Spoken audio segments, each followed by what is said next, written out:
Today we're unboxing and installing the Red Lion Sump pump.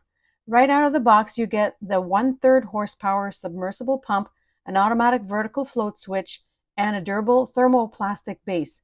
This pump is designed for automatic water removal, making it a great choice for sump systems. Before installing the new pump, we're removing the old one.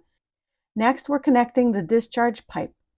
The pump has a 1.5-inch discharge, and while it comes with a 1 1/4 adapter, I didn't need to use it since my existing pipe fit perfectly. Be sure to apply plumber's tape to the fittings to prevent leaks.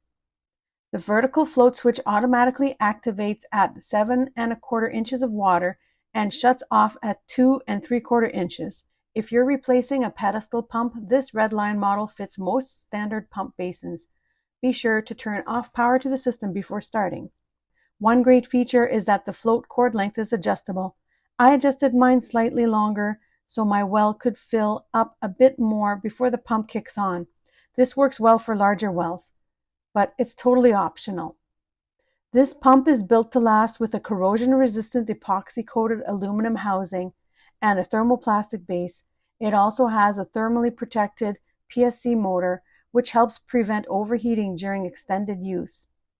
The 8-foot power cord provides flexibility for installation.